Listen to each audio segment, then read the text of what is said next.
നമസ്കാരം, ഞാൻ ഡോക്ടർ അഞ്ജലി. പലരും എന്നോട് ചോദിച്ചിട്ടുള്ളൊരു കാര്യമാണ് കൺപീലികൾ നന്നായിട്ട് വളരാനായിട്ട് എന്തെങ്കിലും ടിപ്സ് ഉണ്ടോ എന്നുള്ളൊരു കാര്യം. അപ്പോൾ ഇതിനായിട്ട് ഞാൻ ഇവിടെ 2 ടിപ്സാണ് പറയാനായിട്ട് പോകുന്നത്. ഒന്നാമത്തേത് നമുക്ക് വളരെയധികം പൊതുവെ അറിവുള്ളൊരു കാര്യമാണ് ആവണക്കെണ്ണ, കാസ്റ്റർ ഓയിൽ എന്ന് പറയുന്നൊരു കാര്യം. നിങ്ങൾ കാസ്റ്റർ ഓയിലിൽ ചെറിയൊരു ബ്രഷിൽ, നമ്മുടെ ഐ ബ്രഷൊക്കെ ഉണ്ടാവും, അതുപോലെ എന്തെങ്കിലും ബ്രഷിൽ നന്നായിട്ട് പുരട്ടി അവിടെ പുരട്ടുന്നതും കൺപീലികളിലും അതുപോലെ തന്നെ നമ്മുടെ ഐബ്രോസിൽ പുരട്ടി കിടക്കുന്നത് നന്നായിട്ട് പീലി വളർത്തുന്നതിന് വളരെയധികം സഹായിക്കുന്ന ഒരു കാര്യമാണ്.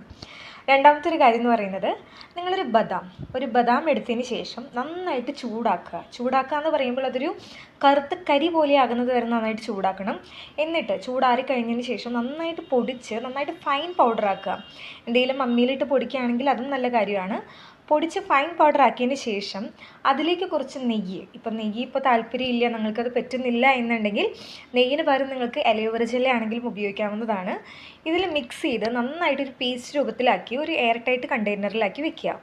ദിവസവും രാത്രി നിങ്ങൾ കിടക്കാൻ പോകുന്നതിന് മുന്നേ നിങ്ങളുടെ പുരികത്തിൽ, രാത്രി ആവണമെന്നില്ല, നിങ്ങൾക്ക് എപ്പോഴാണ് ഫ്രീ ആവുന്നത് അപ്പോൾ പുരികത്തിൽ നന്നായിട്ട് പുരട്ടുന്നതും കൺപീലികളിൽ ജസ്റ്റ് ഇങ്ങനെ ബ്രഷ് ചെയ്ത് കൊടുക്കുന്നതും പീലുകൾ നന്നായിട്ട് വളരുന്നതിന് വളരെയധികം സഹായിക്കുന്ന മറ്റൊരു ടിപ്പാണ്. അപ്പോൾ എല്ലാവരും ട്രൈ ചെയ്ത് കമൻറ്റ് ചെയ്യാനായിട്ടും കൂടി ശ്രദ്ധിക്കണം.